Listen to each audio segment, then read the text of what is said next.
कोणाच्याही घरामध्ये टाळ वाजवत नाही महाराज. कोणाच्याही घरामध्ये टाळ वाजत नाही, कोणाच्याही घरामध्ये पखवाज वाजत नाही.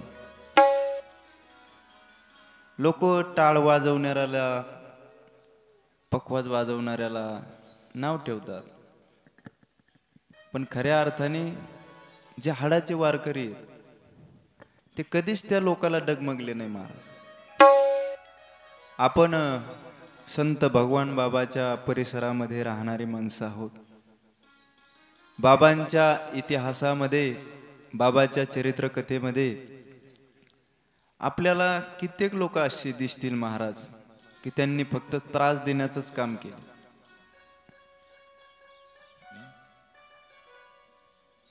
आपल्या जीवनामध्ये आपल्याला त्रास देणारे लोक खूप आहेत, पण लोक त्रास देतात म्हणून आपण मागे हटायचं नाही, आपण पुढे चालत राहायचं. मी तर नेहमी सांगत असतो, आपण रस्त्याने जात असताना आपल्याला जर कुत्रे भुंकत असतील, आपण रस्त्याने जात असताना आपल्याला जर कुत्रे भुंकत असतील, तर आपण खिशामध्ये बिस्किटाचा पुडा ठेवत जायचा आणि तो बिस्किट त्याला भुंकायला लागलं की त्याला टाकत चालत जायचं आणि पुढे चालत राहायचं. कारण आपला संप्रदाय असा आहे की तो आपल्याला पुढे चालवण्याकरता शिकवतो, माग येण्याकरता नाही, परत माघारी येत नाही.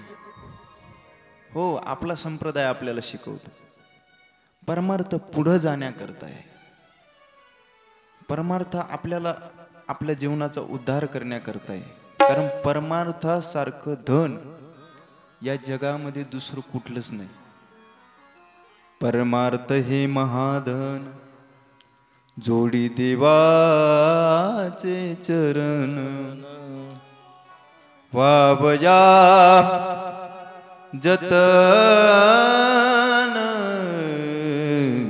हे उपाय लाभाचे. हा उपाय महाराज. करोना सारख्या महाभयंकर लाटेमध्ये आपण सर्व माणसं वाचलेलो आहोत. देवाचे उपकार आहेत महाराज आपल्यावर. आणि वाचल्याच्या नंतर आपण आता तरी परमार्थ करायला पाहिजे. खऱ्या अर्थाने लोकांची गर्दी परमार्थाकडे कमी आहे आणि 10 ते 12 जो कार्यक्रम असेल तिकडे जास्त आहे. कारण तुम्ही जाणकार माणसे, तुम्हाला जास्त सांगण्याची गरज नाही. अहो, भाग्याने परमार्थ माणसाला आवडत असतो. भाग्यवंता घरी भजन पूजन. संतांचं नावही आणि संतांचं वर्णनही त्याच्याच मुखामध्ये येतं जो पुण्यवान आहे. एक साधक जगद्गुरु तुकोबरायच्या सानिध्यामध्ये गेला. तुकोबरायला म्हटलं, का हो महाराज, तुमच्या जीवनामध्ये इतकी संकट आली, तुमच्या जीवनामध्ये तुम्हाला इतका लोकांनी त्रास दिला, तरी तुमच्या चेहऱ्यावरलं तेज थोडंही कमी झालं नाही. परमार्थिक माणसाची तेज पहा तुम्ही. आजही तुम्ही भगवान बाबाचा फोटो पहा, भीमसिंह महाराजांचा फोटो पहा. त्यांच्या चेहऱ्याकडे पाहिल्याच्या नंतर आपले सर्व दुःख विसरून जातो. ही ताकद कशाची? ही ताकद पुण्याची बाबा. महाराज, आमच्याही जीवनामध्ये आम्हाला जर पुण्य कमवायचं असेल तर आम्ही काय केलं पाहिजे? तुकोबराय सांगतात, पुण्यवान जर व्हायचं असेल तर सज्जनाचं नाव घ्या.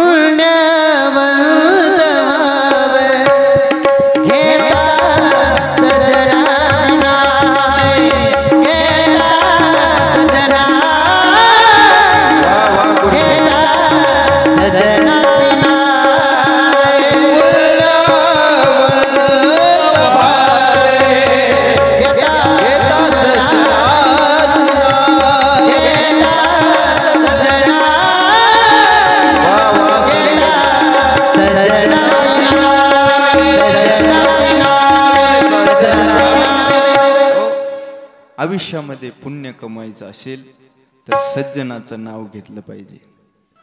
कोणाला म्हणायचं महाराज सज्जन, कोणाला म्हणायचं महाराज साधू, ज्याचे 6 विकार ज्याने धुवून टाकले त्याला साधू म्हणायचा. अशाच एका सत्पुरुषाची आपण आज कथा ऐकणार आहोत.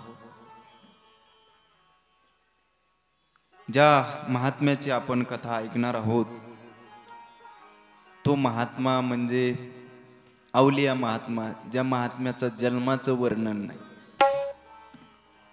संत श्रेष्ठ गजानन महाराजांचं जन्माचं वर्णन नाही बरं. हो, हे फार विशेष आहे. मला एका जणाने प्रश्न विचारला होता, झुंबर भाऊ. तो म्हटला, बाबा 900 पुत्र होती तरी का करणे लागे पती.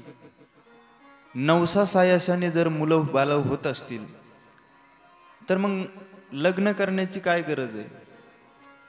बरोबर आहे का. मग साधूच्या आशीर्वादाने नारळ देऊन मुलं झाले असते ना, काय गरज आहे हे सगळे कुटाणे करण्याची. मी त्याला उत्तर दिलं, बाबा या निसर्गाच्या विरोधात आणि निसर्ग ताकद ठेवण्याची ताकद फक्त साधू मध्येच आहे. आमच्या जवळ वरखेड सांगवी नावाचं गाव आहे. त्या सांगवीला वेदांताचार्य नारायण बाबा यायचे. बाबांचंच काल्याचं कीर्तन असायचं. आणि बाबाने उन्हाळ्यात असं वारं वावदन सुटलं, लोक घाबरायला लागले, पळायला लागले. बाबा म्हटले, एकाने बाहेर जायचं नाही, या मंडपामध्येच बसून राहायचं. मला वाटतंय दस साहेब त्याचे साक्षीदार असतील.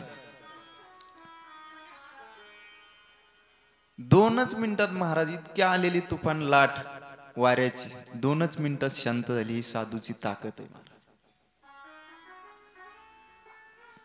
त्याला साधू म्हणायचं महाराज. साधूचं सोंग आणणारे बरेच मिळतील तुम्हाला या जगामध्ये. मी माझ्या मनाचं नाही सांगत, नाथ महाराजांचं प्रमाण आहे त्याच्याकरता.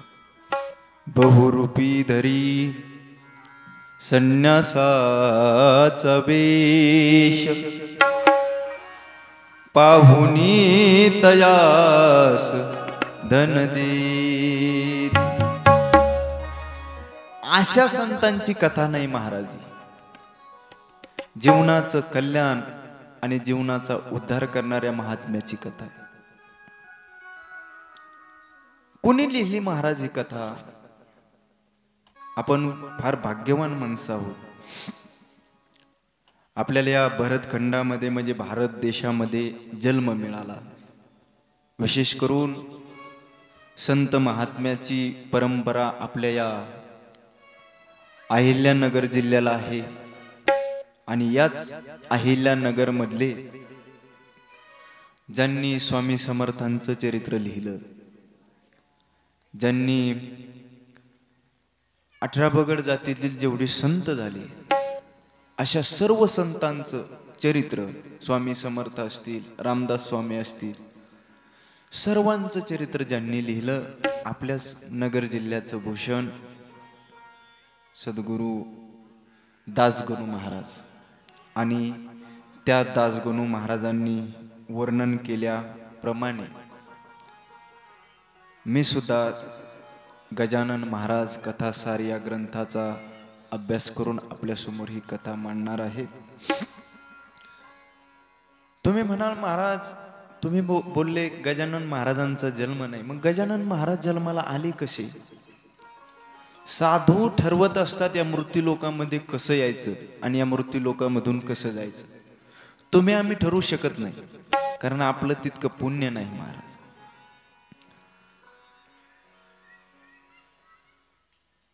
देवीदास परतूरकरांच्या वाड्यामध्ये त्यांच्या मुलाची ऋतुशांती होती. आता कथा लक्षपूर्वक ऐका बरं. अतिशय आनंदाचा दिवस होता, पवित्र दिवस होता, ऋतुशांती होती. खूप दानशूर महात्मा होता देवीदासजी परतूरकर. तो दिवस होता माघ वद्य सप्तमीचा, ज्या दिवशी परतूरकरांच्या वाड्यामध्ये ऋतुशांती होती।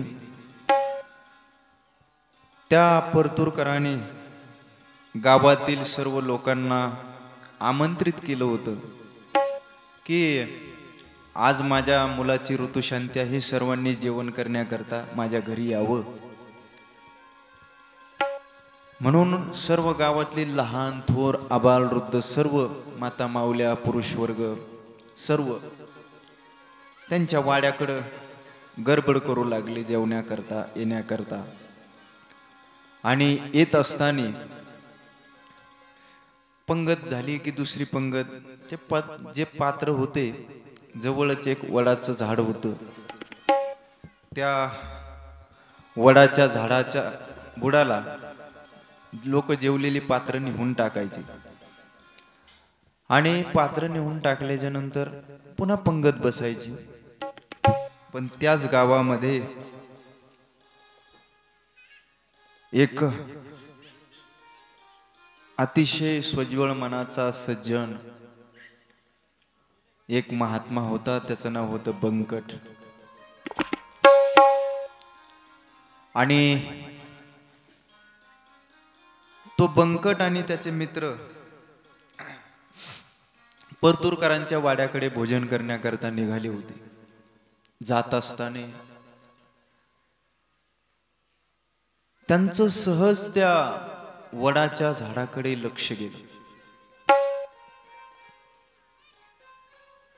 वडाच्या झाडाकडे लक्ष गेल्याच्या नंतर त्यांनी बघितलं त्या वडाच्या झाडाखाली जी पात्र टाकलेली होती त्या ठिकाणी काही कुत्रे ते पात्रवाळीमधलं उष्ट राहिलेलं खाण्याकरता प्रवृत्त झालेले होते, तयार होते, त्यांना भूक लागली होती। पण त्या कुत्र्याच्या मांजराच्या शेजारी एक महात्मा बसलेला होता। आपण जरी रस्त्याने जात असाल आणि एखादा माणूस अंगावर कपडे नाहीत, फक्त लंगोटी घातलेली, सहज आपल्या मनामध्ये भावना होईल की कोणतरी वेडा माणूस दिसतो। बंकटलाललाही तसंच वाटलं बरं की कोणीतरी एखादा वेडा माणूस दिसतोय। पण संप्रदायाचं कीर्तनाचं भजनाचं ज्ञान असलेला माणूस कधी आयुष्यामध्ये वायाला जात नाही। मला बाबा एक जणाने विचारलं, म्हटले बाबा जीवनामध्ये जर भाग्य बदलायचं असेल तर काय करावं लागेल?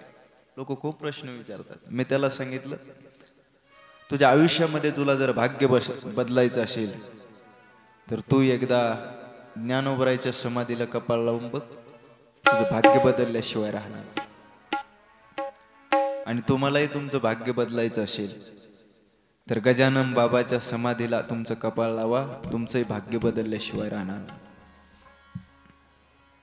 बंकटलाल संप्रदायाचं ज्ञान असणारा माणूस होता आणि बंकटलालजी त्या अवलिया महात्म्याच्या जवळ गेले आणि जवळ गेल्याच्या नंतर विचारलं, कोण आहात आपण? गजानन महाराज त्यांच्या मस्तीमध्ये होते, काही घेणं नसतं महाराज साधूला। अरे महात्म्याच्या जवळ कितीही मोठा पैशावाला माणूस गेला तर साधूला काही घेणं देणं नसतं, कारण त्यांचा विषयच नारायण झालेला असतो महाराज। विषय तो त्यांचा झाला नारायण, नावडे जन धन माता पिता। गजानन महाराजांनी फक्त त्या बंकटलालाकडे बघितलं आणि ज्यावेळेस बघितलं गजानन महाराजांनी, साधूची कृपा आहे महाराज, ती साधूची दृष्टी, तुमच्या माझ्या दृष्टी नाही महाराज। अहो साध आपल्या मंडळीने आपल्या आईकडे जर पाहिलं तर घरात वातावरण बिघडतं।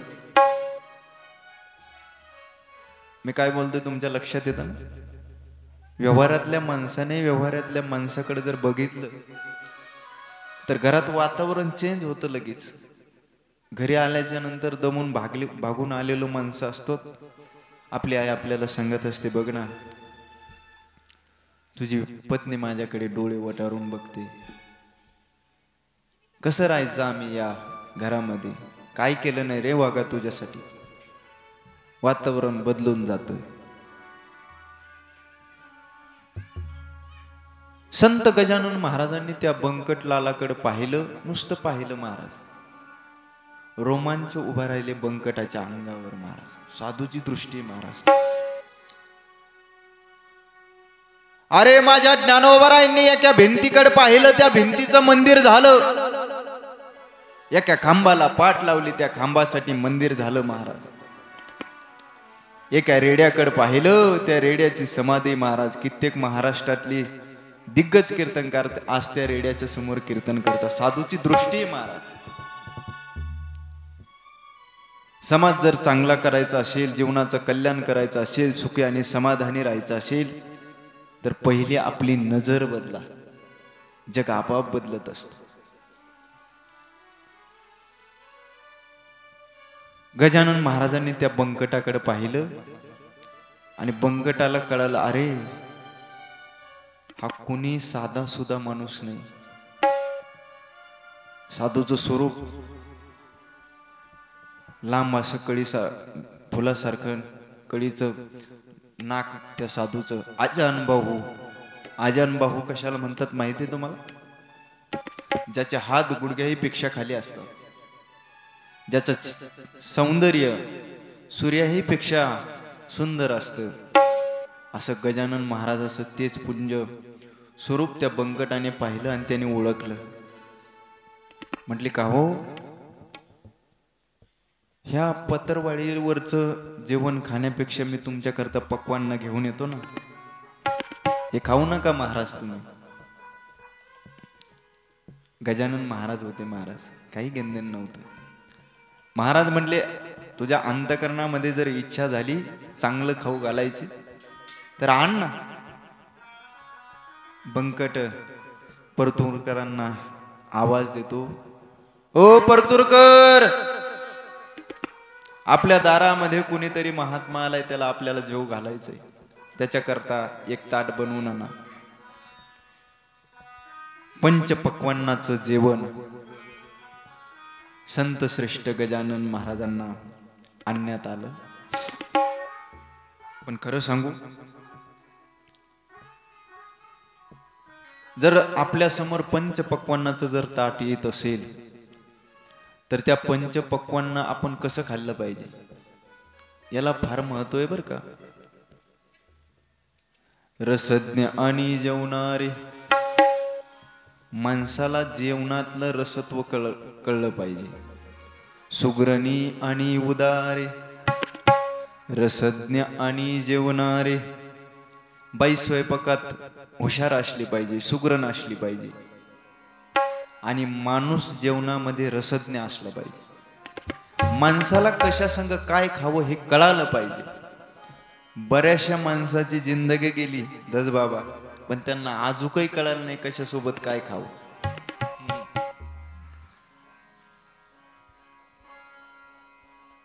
गजानन महाराजांच्या समोर प्रसाद आणला गेला, ताट आणलं गेलं. त्या ताटामधलं गजानन महाराजांनी सर्व ताट एकत्रित केलं. तुम्ही म्हणाल, मग महाराजांना सुद्धा कळत नव्हतं का कसं जेवायचं? महाराजांना कळत होतं. पण साधू त्याला म्हणतात जो कधी जिभेचे चोचले पूर्ण करत नाही, त्याला साधू म्हणतात.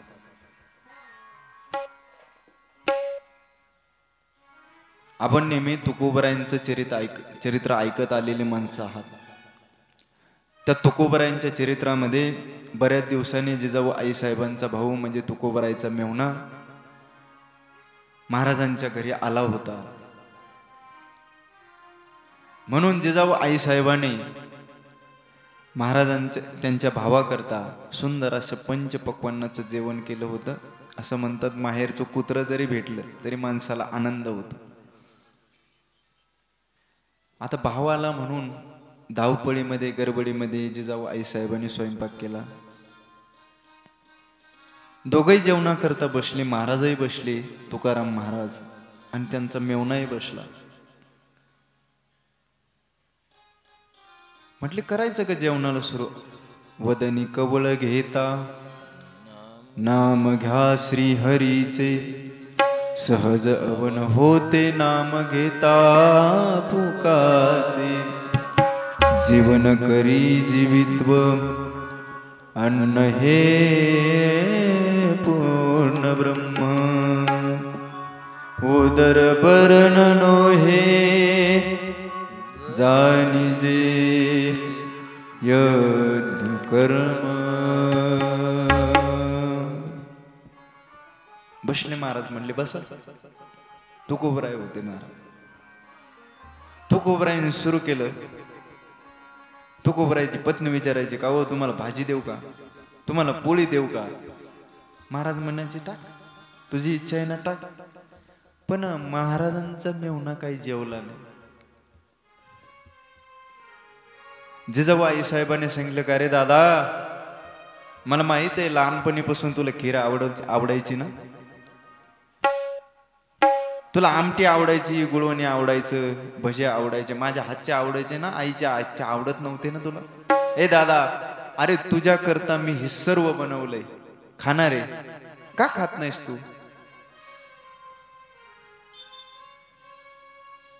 आणि महाराजांचा दणका चाललाय खायचा, काही घेणं देणं नाही. महाराज साधू तसेच असतात महाराज, त्यांना कळत नाही आपण काय खातो म्हणून. त्याच्याकरता प्रमाण आहेत बरं महाराजांचे. साधूला कळत नसतं काय खातो, कुठं राहतो, कोणची जागा, कसे, काहीच घेणं देणं नसतं महाराज. साधू संत श्रेष्ठ गजानन महाराजाला त्या बंकटाने परतूरकराच्या वाड्यातून पंचपक्वांना आणून दिले. पक्वांना आणून दिल्याच्या नंतर महाराजांनी मीठ, चटणी हे सर्व पदार्थ एकत्र केले महाराज. आणि सुरू केलं भोजनाकरता. सर्व माणसं त्यांच्याकडे आनंदाने पाहत होती. महाराज जेवण करत होते. पण महाराजांचं जेवण आटपूट आलं म्हणजे उरकलंच होतं महाराजांचं. तेवढ्यात दामोदर पंत नावाचा एक सद्ग्रस्त महाराजांच्या जवळ गेला. संत गजानन महाराजांच्या म्हटले, महाराज तुम्हाला पाणी आणून देऊ का? गजानन महाराजांनी त्याला उत्तर दिलं का रे, 2 पायाचा माणूस असला आणि 4 पायाचे जनावर जरी असेल तर जेवण केल्याच्या नंतर, चारा खाल्ल्याच्या नंतर त्यांना पाणी लागतं ना. मी तर माणूस आहे, मला विचारतोस पाणी देऊ का म्हणून? तो सद्ग्रस्त परतूरकरांच्या वाड्यामध्ये गेला आणि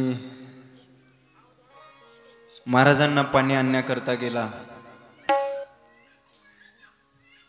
तेवढ्यात महाराज उठले. साधू असतात महाराज. साधूला लहर आल्याच्या नंतर त्या लहरीमध्ये साधू कुणाच्याच हातचे नसतात बरं. साधूच्या मनामध्ये जर आलं ऋषी महाराजांचं कल्याण करायचं तर ते कल्याणच करणार. आणि त्यांनी जर ठरवलं ऋषी महाराजांची भिवंडी करायची, काय बोलतं कळतंय ना? साधूने जर ठरवलं ऋषी महाराजांचं कल्याण करायचं तर ते कल्याणच करणार. आणि त्यांनी जर ठरवलं याची भिवंडी करायची तर भिवंडीच करणार. मस्तीच असतात महाराज. आणि माणसाने मस्तीत राहिलं पाहिजे, ऐश्वर्यात जीवन जगलं पाहिजे. साधू ऐश्वर्यात जीवन जगतात महाराज. उठले महाराज तिथून. जवळच असा एक नाला वाहत होता. त्या नाल्याच्या जवळ संत गजानन महाराज गेले आणि त्या नाल्यातलं पाणी पिऊ लागले. तेवढ्यात तो पंत संत श्रेष्ठ गजानन महाराजांच्या जवळ आला. म्हटलं महाराज, हे पाणी किती अपवित्र आहे. अहो साधे जनावर सुद्धा इथं पाणी पित नाहीत. कुत्रे मांजर कुणीच पाणी पित नाही. महाराज, असं पाणी तुम्ही का पिता? मी तुमच्या करता गुलाबजल घालून पाणी आणतो ना बाबा, हे पाणी पिऊ नका ना तुम्ही. हे पाणी अपवित्र आहे, ओढ्याचं नाल्याचं पाणी. आपण व्यवहारामध्ये नेहमी एक म्हण ऐकत असतो, मन चंगा तो काठोते मेवी गंगा. आणि माणसाचं मन जर निर्मळ नसेल तर तुम्हाला गंगेमध्ये जरी बुडून ठेवलं तरी तुमचा उपयोग नाही महाराज. माणसाचं मन पवित्र असलं पाहिजे. लोक म्हणतात महाराज, आमच्या बाथरूम मध्ये आम्ही 500-500 रुपयाच्या साबणी वापरतो, पण चेहऱ्यावर थोडी प्रसन्नता नाही, मन थोडंही प्रसन्न नाही. मी नाही सांगत बरं का, महाराजांचं प्रमाण आहे त्याचं. नाही निर्मळ जीवन काय करील साबण, काय करील साबण, काय करील साबण. नाही निर्मळ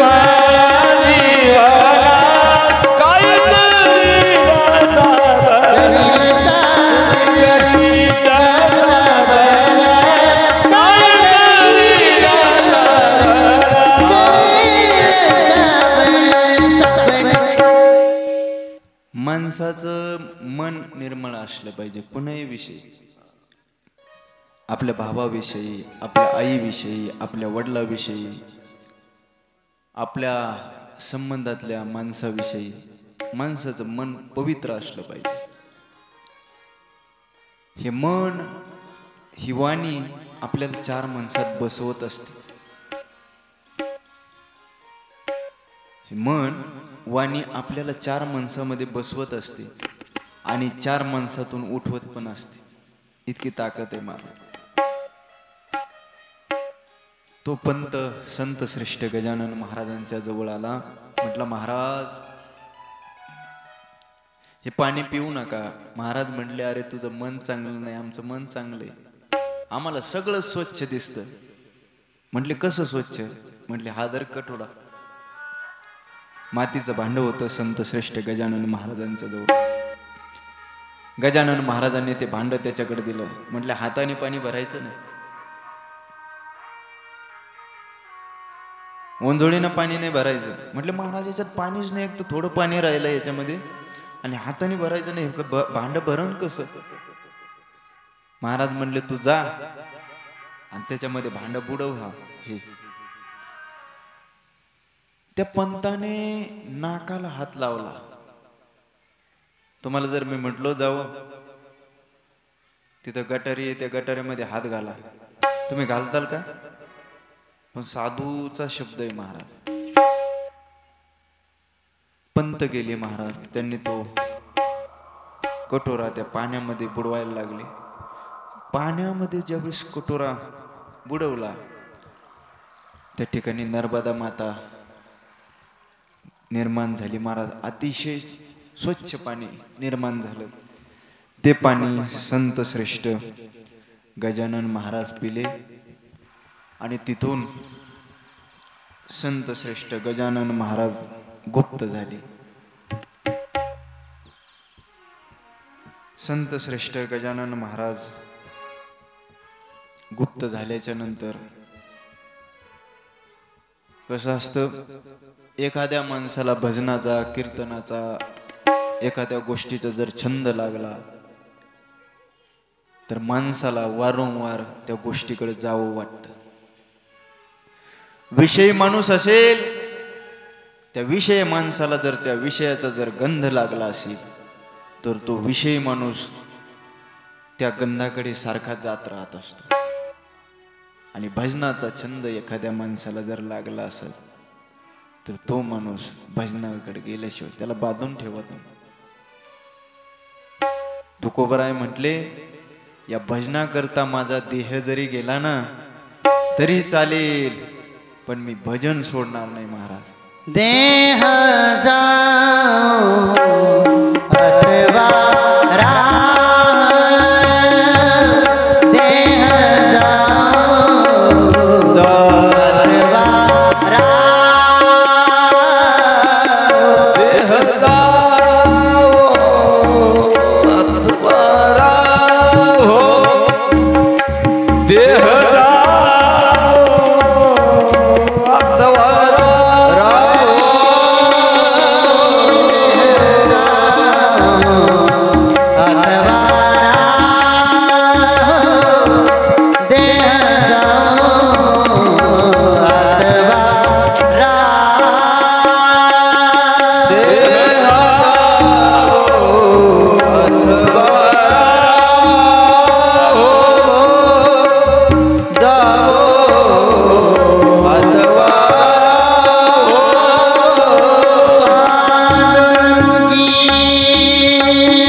भजनावर प्रेम केलं ना, संसाराचा विचार केला ना, पोरा बाळांचा विचार केला, आयुष्यामध्ये कधी भजन सोडलं नाही महाराज।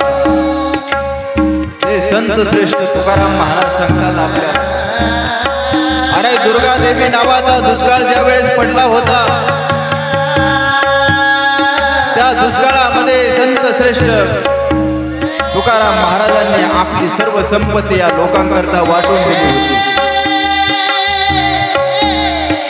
महाराज म्हटले आता संसार करायचा नाही, संसाराच्या नावे घालवून या शून्य वाढता हा पुण्य धर्म माणसाने परमार्थ तर करत असे असा गंगेच्या पाण्यासारखा पवित्र परमार्थ केला पाहिजे। देवावर श्रद्धा सुद्धा आपण स्वार्थी मनाने ठेवली नाही पाहिजे।